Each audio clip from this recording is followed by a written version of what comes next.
Okay, good. Now, did you want us to start now or wait another minute or something? If you could wait another minute, that would be fine. But I Okay. just wanted to let y'all know that I was going to start the recording and people are starting to show up. Okay.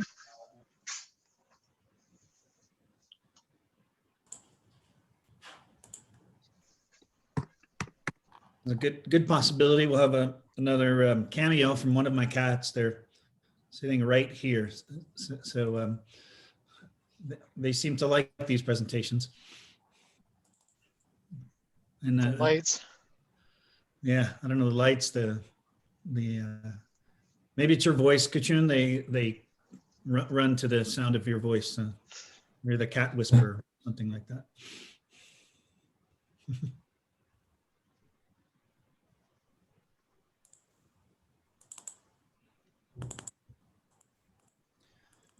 Okay, looks like I have 5:30. Are we all ready to go?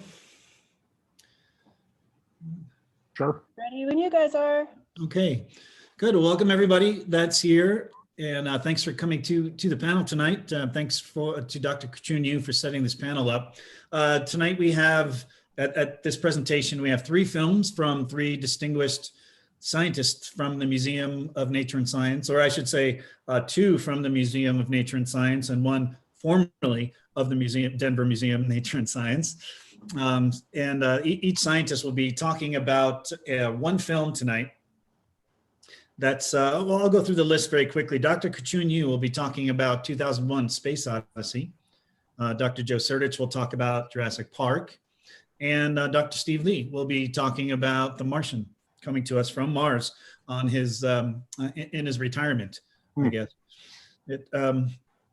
This panel arose from the science fiction film series we do every year at the Museum of Nature and Science, as well as at the C Film Center in conjunction with the Denver Film Society and MSU Denver. I am Dr. Vincent Peturo from MSU Denver, Professor of Film and Media Studies. I'll be the moderator, the host of the event. The series takes place every summer, and as usually about 6 weeks, we cover 1 film per week in the series. And I talk a little bit about the film, and the scientist talks about the film as well after we screen it in the theater. And so this panel tonight is a little taste of that from the last 10 years. This is actually our 10-year anniversary this year. We have also written a book, basically what I call the book version of the movie, which covers 10 films and 1 chapter per film. And I co-write the chapter with the scientist of record. Dr. Yu wrote 3 chapters on 2001 Space Odyssey, Arrival, and Interstellar. Dr. Sertich wrote a chapter on Jurassic Park, and Dr. Lee wrote a chapter, well, actually did an interview, I guess, on The Martian. That book will be coming out, we hope, soon, within the next few months. It's in the editing phase now. And I put the link for it up in the chat room. It's up there for pre-sale if you'd like to take a look at it. So that's kind of what the series is like, and the book version. And we're going to give you a little taste of all that tonight. And we start with 2001 Space Odyssey, Dr. Kachun Yu. The film is from 1968 by Stanley Kubrick. It's sort of known as the greatest science fiction film ever made. I certainly agree with that assessment. Some might not. Some Ridley Scott fans may disagree with me, and I sort of love those disagreements. But it's a wonderful film, an interesting film, full of all kinds of themes, all kinds of great science. And Dr. Yu has a unique take on it. And so as we go through it, Hal is going to be keeping a close eye on us and can probably disconnect us at any time. So put your questions in there, but be careful because Hal can read lips. So Dr. Yu, go ahead. Why don't you get us started with 2001 Space Odyssey? All right, thank you very much, Vincent. So 2001, for those of you who have kept up with all the literature about the film over the years, has definitely inspired a lot of discussion and writing, and especially about the astronomy or planetary science and ideas about extraterrestrials and even cosmic evolution. But as hinted at, today I'm going to focus more on one of the technological aspects of the film that I don't think has been discussed as much. And obviously technology plays a big role in the film because the film was made at the height of the Cold War between the United States and the Soviet Union. And it predicted that by the 21st century, there'd be giant orbiting space stations and spaceships that are spun up to provide gravity via centrifugal forces. And that we would have moon bases, and there would be manned missions to the outer planets where astronauts are kept in suspended hibernation. But none of these, unfortunately, have come to pass. And I mean, there are some technologies that we see today, like the video phone calls, that are a little bit clunkier than they are today, but they also occurred earlier than in our own reality. And 2001 might also be the very first film to have depicted tablet computers. But today, I'm going to ignore all that and focus on the one technology that I think is perhaps the most relevant to us today, and that is artificial intelligence in the form of HAL in the film. And obviously today we have AIs that can beat human players in the game of Jeopardy. They can listen to our questions that we direct to our phones, as well as to our home assistants. And the AI seems to have a lot of the same characteristics as HAL. So they can facially recognize humans, they can listen to and understand our questions, and they can come up with answers and reply using natural language. But in order to really jump into a discussion about artificial intelligence, I want to talk about something that AI does really well in at least our reality, which is finding pictures of cats and also finding videos of cats. And now obviously Google and YouTube doesn't have a team of employees going out and searching the internet for pictures and videos of cats and tagging them. So let's try and understand how these algorithms, these neural networks, as they're called, actually do this. Now, the algorithms that identify cats in pictures mimics how we think neurons might work in our brain, hence their name, neural networks. Although if you talk to neuroscientists, they'll say, no, in fact, this isn't actually how it really works, but we'll use this analogy anyways. But a neural network is basically built up of a number of nodes, which are we can think of as equivalent to neurons. And the input layer is what where the information from the world is coming in, say pixels from a picture of a cat. And these nodes get fed into through a series of hidden layers that go out, then go into an output layer, which goes back out into the external world. And so each of the layers feeds upon or feeds the next layer until you get to the output layer. And so the way that you can then train the neural network or set up a neural network to answer the question, is it a cat, is what you do is you set up this network and then you feed it pictures of cats and you tell it that this is in fact what it's looking at. And so you let it know that it's a cat, and you do this repeatedly. And you repeatedly, and with this training, you basically weaken some of those connections and strengthen other ones until you can, of course, you can also feed it non-cat pictures and tell it that that's not a cat and this is not a cat either. And then at the end, after thousands of training pictures, the network should be able to identify a cat picture all by itself. And what's great about this is that the power of neural networks can tell you not only whether you're seeing a cat or not, but it can also identify which out of those 5 cats you're seeing.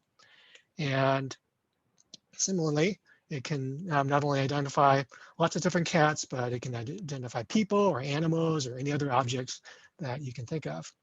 But if we think about this, these neural networks that we currently use aren't quite exactly how humans work.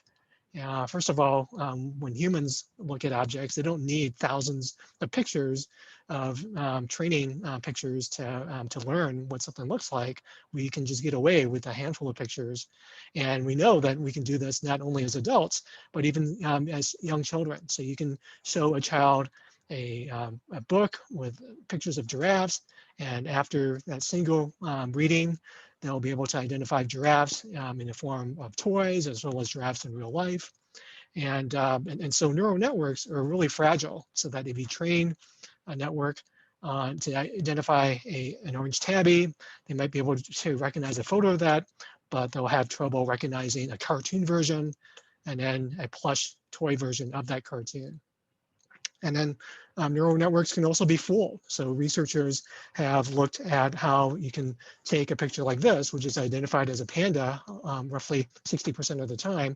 You can add some noise, and a human won't be fooled by this because this looks still like a panda, but a neural network will then identify the resulting picture as a gibbon, and it has 99% confidence that that's what it is. Now, about 5 years ago, we were hearing from various prognosticators, including Elon Musk, that autonomous self-driving cars were coming right around the corner and that they would be common by the year 2020. And obviously that didn't happen. And one of the reasons why is that it can actually be quite easy to fool neural networks. And to confuse them, such as this research paper, which showed that if you add a particular pattern of blocky rectangles or smudges to street signs, it can actually confuse the neural network into identifying a stop sign as a speed limit sign. Now, we know how is much better than the technologies that I just talked about. It can identify not only the difference between two astronauts, Dave Bowman and Frank Poole, but he can even identify Dave's drawings of the astronauts who are in hypersleep. And surely Bowman didn't spend hours, hundreds of hours drawing thousands of pictures of the astronauts in order to train Hal. And Hal it can also understand events and cause and effect and make his own plans. So for instance, he's extremely creative when he hatches a plan to get rid of the meddlesome astronauts. And so surely ramming an astronaut with a pod and disconnecting the life support from the crew wasn't part of his original programming.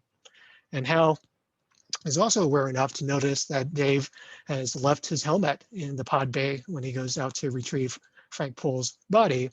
And Hal has common sense to know that humans need oxygen. And so Bowman, without his helmet, is basically trapped outside the spacecraft. And so when he refuses Bowman's request to open the pod bay doors.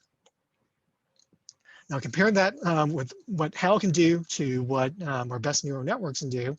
They can identify that this picture might be one of people playing Frisbee. They might even be able to identify the number of people, the gender, what they're wearing. But as AI researcher Rodney Brooks points out, the AI doesn't know the context of what's happening in this picture. He doesn't know how many people play Frisbee at a given time, or is today a good day to play Frisbee? And how heavy is a Frisbee? And can you eat a Frisbee? If there was a dog in this picture, you might assume that a Frisbee might be good to eat.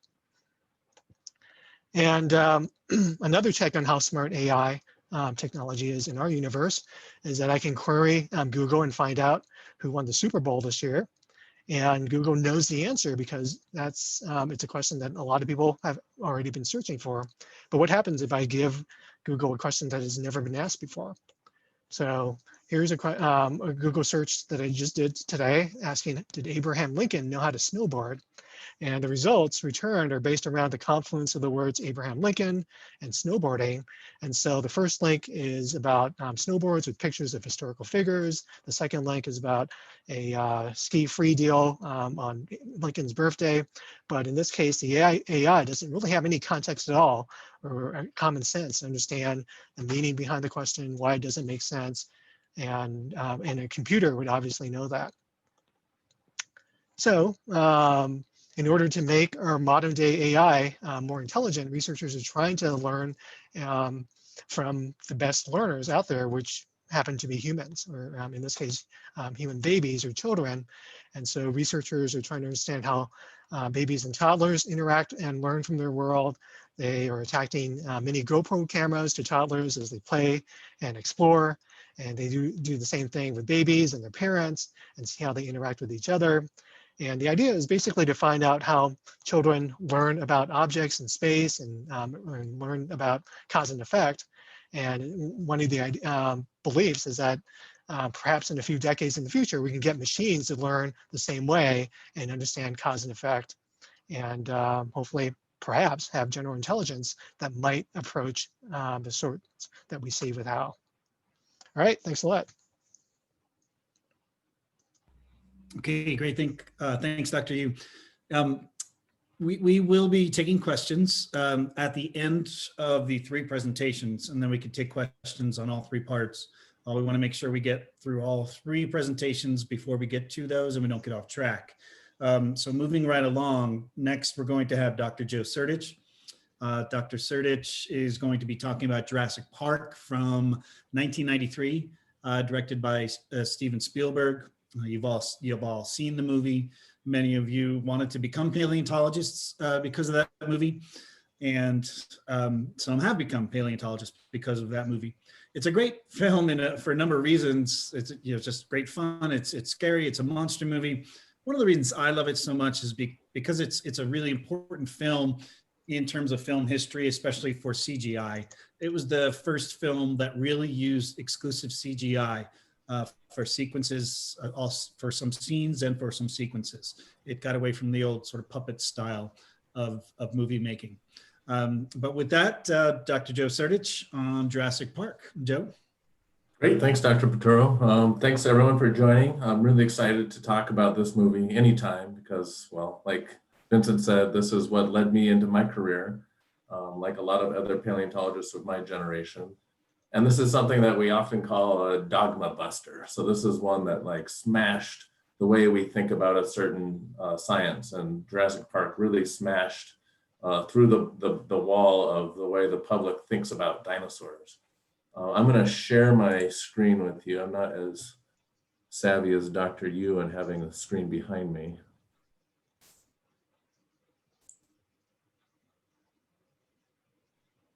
Let's see.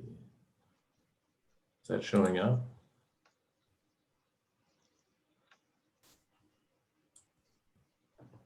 Yeah, that looks good, Joe. There we go. So I'm going to start with the way we think of dinosaurs now. So if you see a picture of a dinosaur these days, you'll see colorful, active, feathered beasts. But as a lot of you probably know, this wasn't always the case. In fact, if you go back to the first dinosaurs, there were these giant, sluggish, scaly behemoths. A lot of them unable to support their own weight. So you see these from the middle of the 1800s, dragging themselves around, their tails are on the ground, their bellies are on the ground, just really big, ugly beasts laying around eating food. And so here's another one from about 40 years later, so late 1800s. This is the great Charles R. Knight, who produced some amazing artwork through this era. These are Brontosaurus, so big and sluggish that they probably had to, at least part of the time, support their weight in these lagoons and swamps, kind of like a hippo. And that extended all the way into the middle of the 1900s. So this is Rudolf Zallinger's famous mural of dinosaurs through time from 1947. Again, big fat triceratops in the upper left, a really big rotund T-Rex at the top there dragging its tail. And this is how the public saw dinosaurs for really most of the history of dinosaur paleontology. There were a few exceptions here and there. So this scene, also drawn by Charles R. Knight in the late 1800s, was one of those strange deviations from that common theme of sluggish, slow dinosaurs. These are an early tyrannosaur called Laelops. This is actually called leaping Laelops. And this was the first attempt to show dinosaurs as dynamic rather than big, sluggish, scaly things. But that didn't persist. The sluggish paradigm of dinosaurs persisted for really about a century. It wasn't until what we now call the dinosaur renaissance that we started to shift. But this was largely behind the scenes in the scientific community. And the first paleontologist to push this idea was John Ostrom, shown here with a meat-eating dinosaur called Deinonychus. And this started in the mid-1960s when he discovered Deinonychus at this site. This is an area in Montana. This is a hill that produced a really amazing site full of Deinonychus specimens. And this is what he put together from that site. So this is an active meat-eating dinosaur. In fact, his comparisons in the late 60s showed amazing parallels with things like Archaeopteryx, which we know is the first bird. So these are the hands of both Deinonychus and Archaeopteryx, showing basically identical morphology, just a little bit more robust in the meat-eating dinosaur than in the bird. And his student at the time drew this picture for the original publication in 1969. So this is Deinonychus anteropus, based on a drawing by a guy named Robert Bakker. And Bakker became Ostrom's bulldog, is what we called him in paleo. He really pushed this idea of hot-blooded, fast-moving, dynamic, smart, intelligent dinosaurs. And this really came to a head in 1986 with his book, The Dinosaur Heresies. But like I said, this was all happening really behind the scenes in paleontology. So this was pretty common knowledge to those who worked on dinosaurs, that there was this new push for active, hot-blooded dinosaurs, but it hadn't yet made it to the public. Some of the other discoveries around this era include some behavioral studies by another famous paleontologist, Jack Horner, pictured here. In 1979, he discovered and published on Maiasaura, which means the good mother lizard, and Maiasaurs, through his research, were shown to be parenting animals. So they raised their young, their nests were all spaced about the same distance as the length of a Maiasaur adult. So he showed that they probably came together a lot more like birds than these big sluggish reptiles that would have just dropped their eggs and moved on. And of course, he went on to support the films. He was the first scientific advisor on Jurassic Park. Here he is on the set of Jurassic Park 3 with a big Spinosaurus behind him. And you see his influence throughout the movies as the science consultant. At the same time that Jurassic Park was bubbling to the surface, we also had this major cultural event. This is the discovery of the famous T-Rex Sue. So this is the skull of Sue with the discoverer next to it, Sue Hendrickson. And Sue became embroiled in a major legal fight. In fact, the FBI raided the Black Hills Institute to grab Sue in 1992. Eventually it went to auction. As a lot of you might know, it was sold to McDonald's and Disney, who then turned around and donated it to the Field Museum in Chicago. So Sue was saved for science, but the public was enthralled by this drama. And a year later, a small movie called Jurassic Park came out. And so this was really the movie that brought all of these ideas that have been bubbling up since 1969 about fast, hot-blooded, smart dinosaurs and presented them to the public for the first time. And the public fell in love with this type of dinosaur and really hasn't looked back.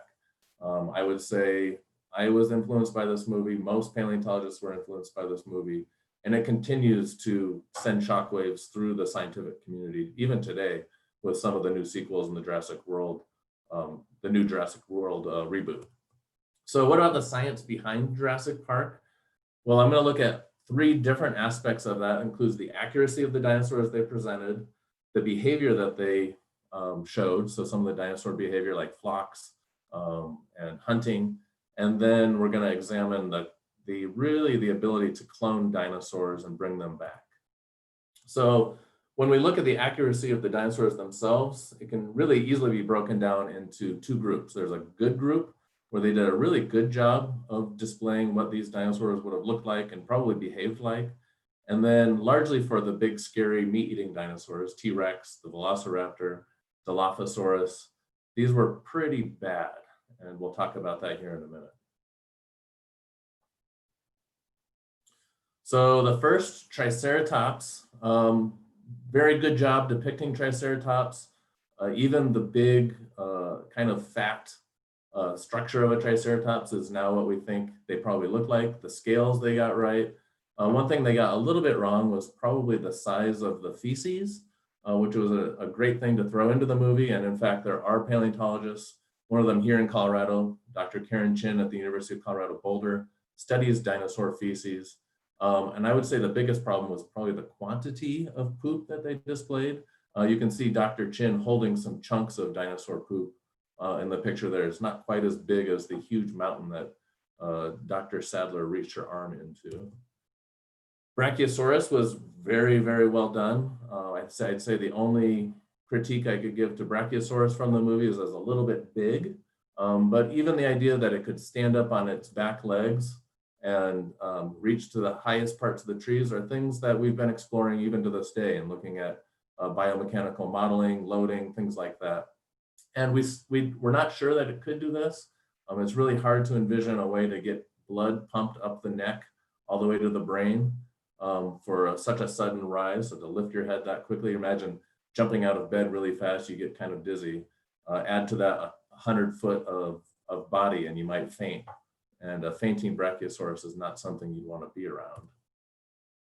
Gallimimus was shown a couple of times in the movie. And one of the cool things about this is it was one of the first to describe dinosaurs as a flock. So if you remember from the movie, the kids describe it as a flock of Gallimimus. In fact, they said they're flocking this way.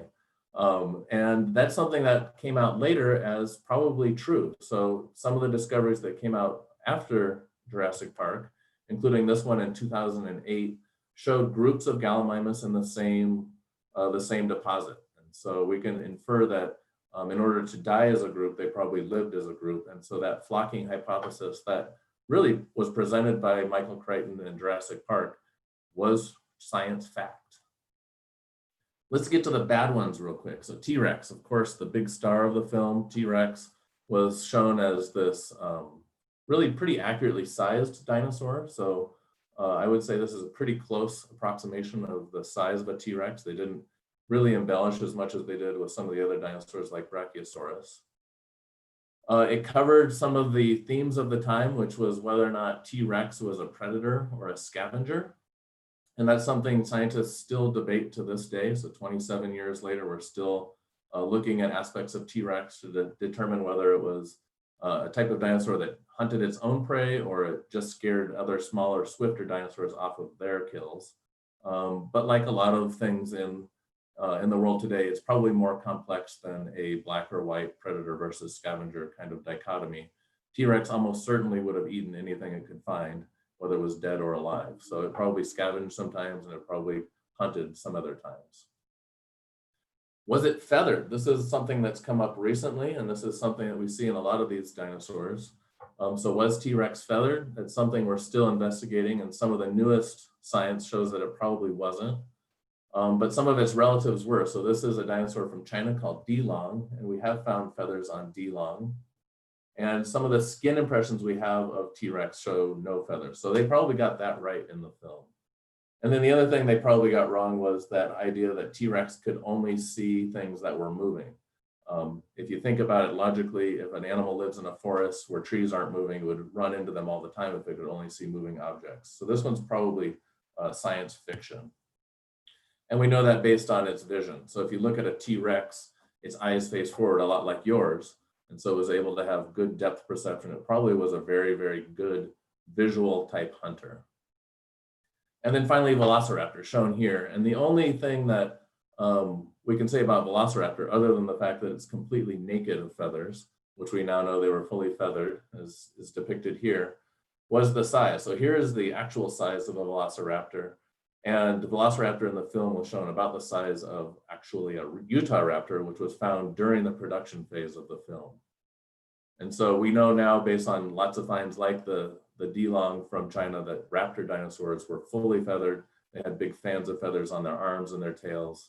And here's a Velociraptor fossil itself showing these attachment structures on the forearm. Here's some other raptor dinosaurs fully feathered. So this is what we now think a Velociraptor probably would have looked like. Think of it as a big, scary chicken or a turkey, rather than that naked, scaly dinosaur that they showed in the film.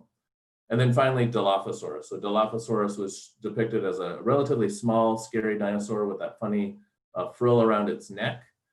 They got the size wrong on that one, going the opposite direction. And so they depicted a Dilophosaurus as a small meat-eating dinosaur. It's actually pretty large.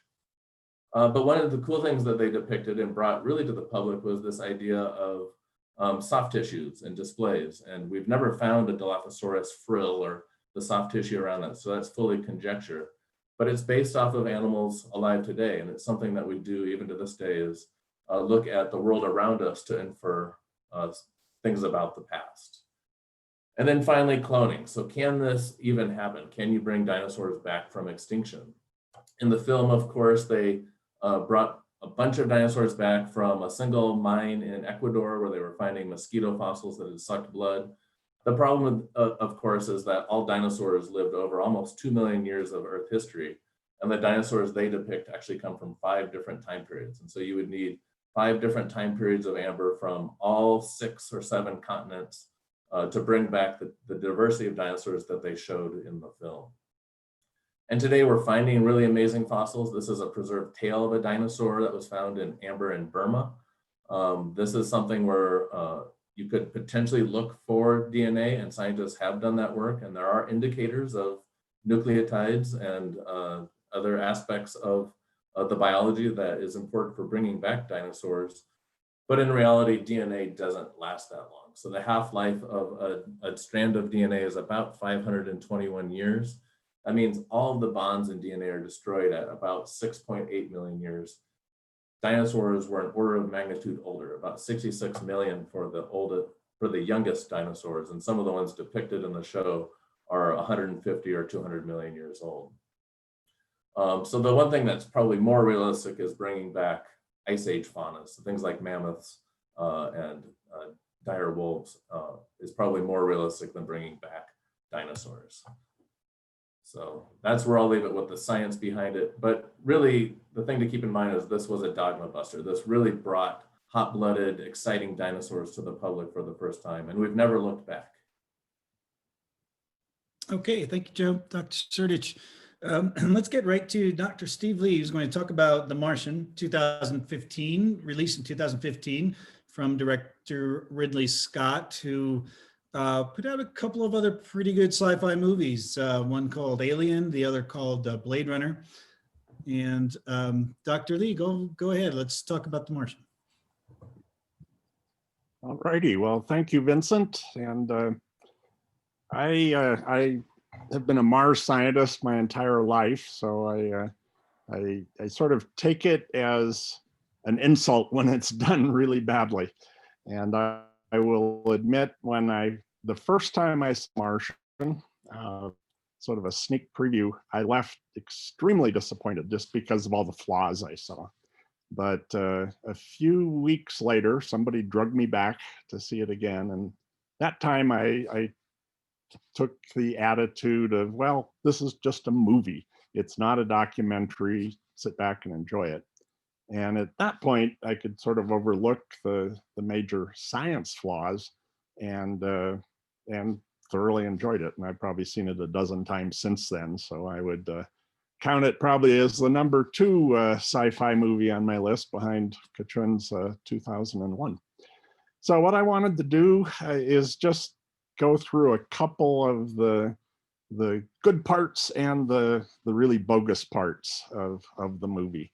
And so we'll start with my biggest complaint, which is their portrayal of this deadly sandstorm. It was blowing rocks through the air. It was had enough force to actually rip parts of the spacecraft down, or the communications antenna, carry it through the atmosphere, strike Mark Watney, and then carry him off in the wind as well. And that just can't happen. We know from all of our spacecraft observations on Mars that the surface pressure of the atmosphere is about 0.6% of Earth atmosphere. And so there's the difference in gravity. Mars is about 1/3 the gravity of the Earth. There's the difference in the atmospheric pressure. And so the rule of thumb on this is if you have the force of a wind on the Earth, that same force would require roughly the square of that velocity to provide the same sort of force. And so when you run through the calculations, just moving, say, half centimeter sized objects would require easily tropical storm force winds. And so on the low end of that, if you assume something like a 60-mile-an-hour wind, that would on Mars correspond to, or on Earth rather, that would correspond to something approaching 500 miles an hour to cause that same sort of motion and be able to pick up those sorts of particles. And so to actually do something much, much larger than that, like the antenna array or pieces of the spacecraft or tipping over their return vehicle, that's just not physically plausible on Mars or anything other than gas giant planets where you could have something approaching supersonic speeds in the wind. But that being said, once you get past that, they actually did portray some of the atmospheric effects well. They started out talking about dust storms, and this is just an example of a dust storm observed from orbit. The white stuff here is the North Polar ice cap, and you've got this cyclonic dust storm coming off of the ice cap, and here it is about 2 hours later, having moved about 50 kilometers or so. And elsewhere on Mars, we see localized dust activity. This is a view from the Spirit rover in about 2005. And what you see are dust devils actually passing by the rover. And these particular ones, if you measure them, they might be a couple of 100 meters high. But from orbit, we actually have seen lots of dust devil activity. And this one is about 5 kilometers high. So, 15,000 feet roughly. And so this is the dust, the bright stuff. And then this dark feature here, that's the shadow of the dust column. And the manifestation of this on the surface is you can sweep dust away. And so all of this particular area, the surface is mantled with a very thin layer of bright reddish Martian dust. And then you see these dark curlicues. And every one of those is where a dust devil swept past, and it's able to pick up a thin veneer of that dust and remove it from the surface. And the underlying surface is, in this area, is covered with dark sand, sort of like eroded lava flows or black sand beaches that you might see in a place like Hawaii. And so, yes, these involve winds capable of moving surface material, but the material that we're talking about is dust size.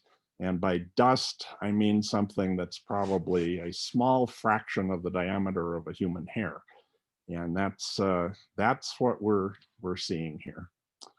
And so in the movie, another aspect of their take on the Martian winds is when Mark Watney finds the defunct Pathfinder lander, which was landed on Mars in 1997.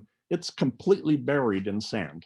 And it's just like the antenna on top of the spacecraft structure is sticking out, and he has to excavate it, and then he packages it up on his rover and carts it back to his base. But you can see here, these are some of the airbags used in landing that are still under the sand. And so our one observation that has bearing on this is a sort of a self-portrait of the Opportunity rover, taken about a year after it landed, so in 2005.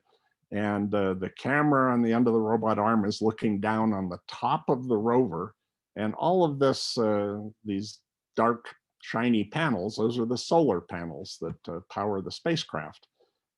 They took another similar view about 2 years later, And you can see there's dust has accumulated on the panels, but you're still able to see the fine wires and details there.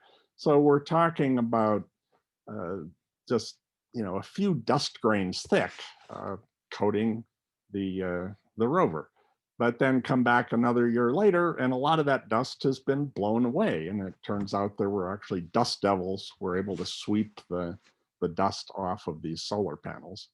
And so the idea of burying something like the Pathfinder in the course of, maybe 4 decades, by the time that that the Ares 3 mission on in the Martian would have taken place, that's also not plausible.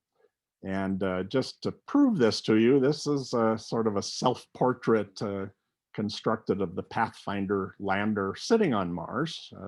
So it had 3 solar pedals, if you will. It had airbags that it was cocooned in when it landed. So these are what we saw in that image out of the Martian itself. And then these are the ramps that the little Sojourner rover rolled down. So from orbit, we have a number of spacecraft that have spy cameras with them. And the Mars Reconnaissance Orbiter in something like 2010 was able to take an image of the Mars Pathfinder. And you can actually still see a bright blip here, which would be the structure of the spacecraft sticking up. You can see a shadow. The sun is sort of down in the lower left-hand corner. And you can see that ramp coming off of the spacecraft. And so right now, of course, we're, 24 years, 23 years post-landing for the Pathfinder, but it's still very much sitting on the surface. It still is a very bright object, so it's not buried in dust. So let's look at something that's a little more positive, I guess, and that is how well they portrayed the plausible technology and how well they just portrayed the surface of Mars itself. And so their spacecraft, the transfer vehicle that takes them from Earth orbit to Martian orbit, and then they descend from there, it's something on the scale of what the International Space Station is. So yes, we have the capability, given an open-ended bank account, it's plausible that we could build something like that. The downside would be affording the hundreds of billions of dollars it would take. But I think I would give a check mark on this, that's plausible. And their whole base station is certainly something that you can imagine being technically feasible today. And NASA has designs for rovers like this to start with, using them on the lunar surface, but then in another decade or 2, being able to use them on Mars. And so I would count that as a positive as well. And so then let's look at the background here, the landscape. It's got a lot of very smooth areas, sandy areas. It's got a lot of these layered rocks that are very rough looking. It's got the pinkish or peach colored sky, which is true with dust suspended in the atmosphere. And so let's look at some real images from the surface. This is a view that the Opportunity rover took back in roughly 2006. And what you're seeing here are the tracks of the rover. And that certainly is portrayed very nicely in the movie. This is a view of the rim of a crater that Opportunity drove by. So again, very nice rugged outcrops, and then nice smooth surfaces where you don't have a lot of rocks. This is a view from the Curiosity rover as it was driving along of these very finely layered sedimentary rocks with lots of sand flowing down the slopes. So again, and this is the looking at a mountain that Curiosity is approaching to start climbing up in the foothills. So I think they did a very creditable credible job of both the technology and the landscapes. So the other thing, I think somewhere in the movie, they showed a blue sunset on Mars. And that's one of the unique things about Mars, the size of the dust grains in the atmosphere. They preferentially scatter blue light down to the surface. And so the sunsets would have a bluish sky instead of a reddish sky like we see here. So just to recap, I think the big technical issue all revolves around their portrayal of the atmosphere. Having that massive sandstorm at the beginning of the movie, and then throughout the movie, you see any loose fabric flapping in the wind. You just have much more force in the wind than is physically possible on Mars. But certainly, their portrayal of Mars as a planet minus the atmosphere is very well done. So I guess I started out by saying I really didn't like this the first time through, but once I came to grips with the fact that they were at least trying to portray Mars, but they needed a plot device that would require them to leave very, very quickly.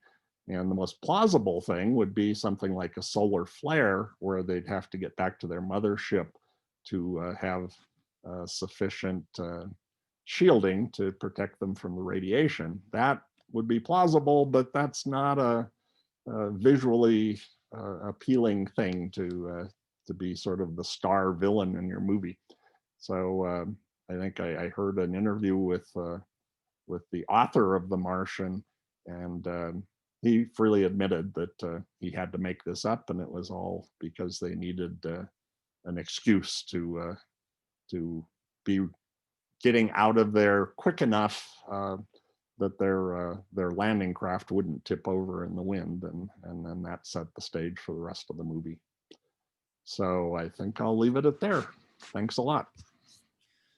All right, thanks, Steve. I think we have a few minutes for questions. If you have any questions, feel free to go ahead and put those in the chat. And once again, if you'd like more information to go more in depth on any of these films or more, please check out our book. I put the link for the book up in that chat room if you'd like to go check that out. So it looks like one question for Kachun. So how will quantum computing advance AI, and would that bring a better response to the questions, I guess? Yeah, quantum computing has been a popular technology for big companies like IBM and Google to pursue. And the basic idea behind quantum computing is that instead of using bits, which can be on or off, 0 or 1, you use quantum bits or qubits, and you're talking about, let's say, the spin of an electron or that of a proton, which can be up or down, but you can also have a mix of the up and down states. And so 1 qubit can be in multiple states. And there are a lot of people, there's lots of money being pushed into quantum computing, but right now it's uncertain how long it will take for the technology to mature. So, some of the big companies that you hear about, they have, they're building systems with maybe 50, 60, 100 qubits. But for quantum systems that are that need to be on par with what normal computers can do, people speculate that you need at least 1,000 to 100,000 qubits, and there's uncertainties whether we'll ever be able to achieve that, because quantum systems have to be kept at extremely cold temperatures to minimize errors and to avoid decoherence before you're ready to examine the system. And so you're talking about keeping hundreds of thousands, thousands, if not hundreds of thousands, or perhaps even millions of these qubits in this frigid state. And so, we might be able to do it with a few hundred qubits, but right now, I think there's some skepticism about how far we can go with quantum computers. Thank you, Kachun. Another question for Steve, what is the radiation hazard on the Martian surface? Well, that's a great question, because that's one of the big bugaboos, I think, of actually sending people to Mars. Mars, unlike the Earth, does not have a magnetic field. And the Earth's magnetic field sort of makes a cocoon around us, a big magnetic bubble. And that diverts the solar radiation. It diverts a lot of the intergalactic radiation coming in. And without that, the full dose of solar and galactic radiation hits the Martian surface. And in addition to that, you don't have an ozone layer. And so you get what would ultimately be a lethal dose of ultraviolet light if you're exposed without shielding on the surface. And so the Curiosity rover actually has a radiation detector on it. So it's been able to monitor the surface radiation. And it's ends up being, you know, the equivalent of getting multiple chest x-rays per week. And that would not be something that you'd want to be sitting on the surface for a couple of years, you know, soaking that up. And so the big thing before we send people to Mars is we have to be able to figure out how to shield from the radiation the transit spacecraft, because it would be unshielded by any magnetic field on its way to Mars, which could take the better part of a year one way. And then when you're on the surface, you're going to need shielding as well. So I think in all likelihood, if they're going to be spending more than a couple weeks on the first couple of missions, they would have to be putting their habitat underground and using the, you know, you could imagine having several meters of the surface materials piled up to provide that shielding. So it's not impossible, but it is something that has to be solved before we can actually send people. Okay, thanks, Steve. Mal, do we have time for another question, or is our time up? Not sure Mal's with us. So quick question then for Joe. Oh, I'm sorry, what was that? Do we have time for another question, or is our time up? Absolutely. You guys have about 9 more minutes at minimum. Oh, And if okay. you go a little bit over, I'll be okay. Okay, good. Oh, I thought we were at 50 minutes. So, all right. All right. So question for Joe. The movie's about 27 years old now, Jurassic Park. How much more do we know now than we did, you know, when the movie was made? And is there anything that, you know, you would want to go back and change to the movie, knowing what we know now? Yeah, I think when you look back on it, it's really stood the test of time cinematically and even scientifically for the most part. I'd say it instigated a ton of research, and we have learned a lot more about not just dinosaurs, but the world in which they lived, their behaviors, the way they looked, the colors, the feathers. And so that's probably what I would change if we were to ever do a redo or reboot of the actual Jurassic Park franchise, would be to change some of the dinosaurs to reflect what we've learned. So adding feathers to the meat-eating dinosaurs, bright colors to a lot of the dinosaurs in the film, to show all this cool research that the franchise really instigated. I think that's really the credit to Michael Crichton and Jurassic Park as a film franchise, is it really spurred on the science, and that's not something that always happens with sci-fi. Yeah, that's true. Our old friend, one of my favorite lines, as you gentlemen well know, one of my favorite lines is from our old friend Ridley Scott, who directed The Martian during the filming of Alien. He was followed around by scientists for the movie, and they were saying, no, you can't do this, and no, you can't do that, and that's not scientifically accurate. And finally, he just said, oh, bugger off. And I think that's the line we should all use when, you know, when a sci-fi film doesn't go where we want it to. Oh, bugger off, Steve. There can be a sandstorm on Mars. Of course there can. Kachun, Question about 2001. This is not necessarily having to do with AI, but I was just wondering, as Steve was talking, what scientific inaccuracies do you see in 2001, if there are any? Yeah, I think people have written about trying to find scientific inaccuracies. Obviously, the last act of the film is often a real fantastic direction. Once he goes into the the wormhole or wherever he goes and leaves our solar system. But as far as the depictions of what space travel might be like, and I think for the most part, people haven't been able to find too many inaccuracies. And when Stanley Kubrick was making it, and working with Arthur C. Clarke on the story, they did want to make an extremely accurate film.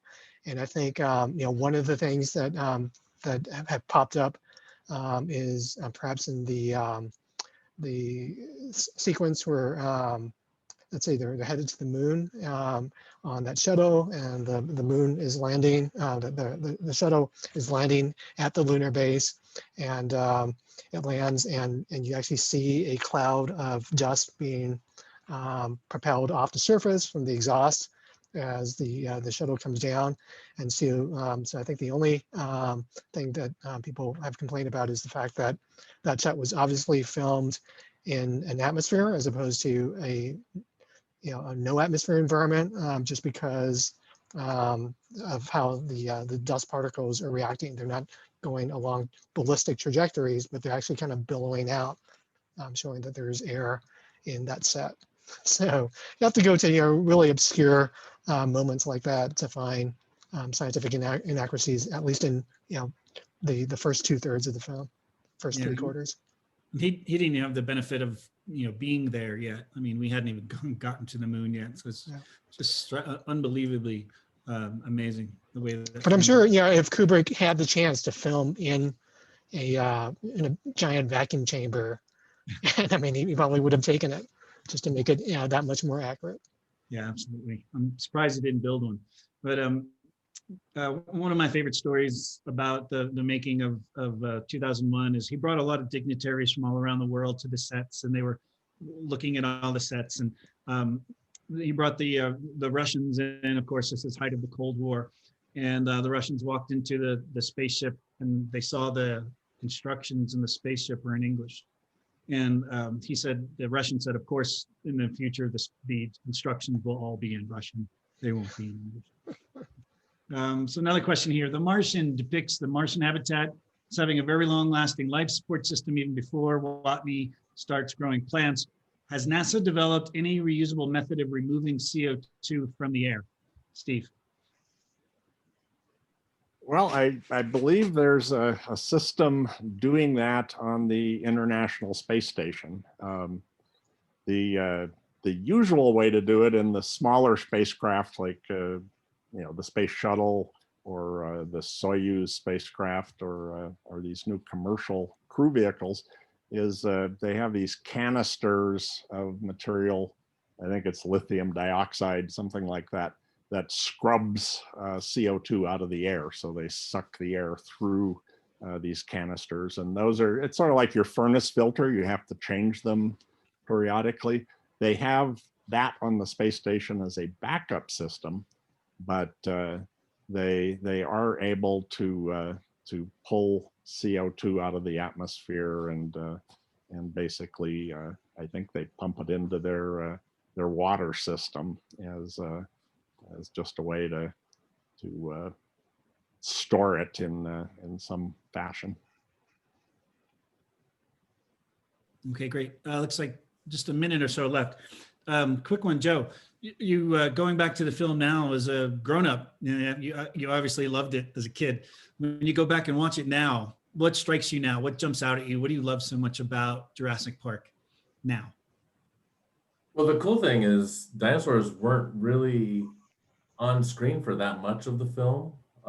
And so the anticipation and the build up to revealing the different dinosaurs, still sends chills down my spine. So every time you see a dinosaur for the very first time, whether it's the Brachiosaurus as they drive up the hill, or the first example of the Velociraptor, which they'd set up by lowering a big cow in, and it gets torn apart and they lift out the shredded chains and straps, but they never show the Velociraptor. So you're waiting and waiting until you finally get to see it. And I think that in a way replicates what we do in the fossil record. So we're out working in the dirt, walking around for days and days sometimes, and then to sweep off that fossil is just like the movie revealing a dinosaur. So it's really cool. Yeah, and as Paul notes in the chat, Spielberg learned that when making Jaws, and what he means is the slow reveal. Like you don't see the shark forever. Part of that was because of the shark, when they were editing it, looked like a big rubber, ducky, and it looked horrible. So Spielberg tried to leave the shark out as much as possible in Jaws. But yeah, great point, Paul. I guess that's about all the time we have. Thanks everybody for coming. Dr. Vincent Peturo here from MSU Denver. Thanks to Dr. Kachun Yu from the Denver Museum of Nature and Science, as well as Dr. Joe Sertich from the Denver Museum of Nature and Science, and the recently retired Dr. Steve Lee from the Denver Museum of Nature and Science. Check out our book for more of this great stuff and more in-depth about information about this. And please come back next year at our sci-fi series year 11, and hopefully we'll be able to do it in person by then. So thanks everyone for joining us. Thanks guys. I hope you all enjoyed it. And have a great night. Enjoy. Bye, everyone. Good night. And I just want to say Night, bye. thank you for MileHiCon. You guys are amazing. We could not do this without you. This is so awesome. And seriously, if we're live again next year, I run ops. Come find us, okay? Okay. Thank you Terrific. guys. Thank you. See you Bye. guys. See you.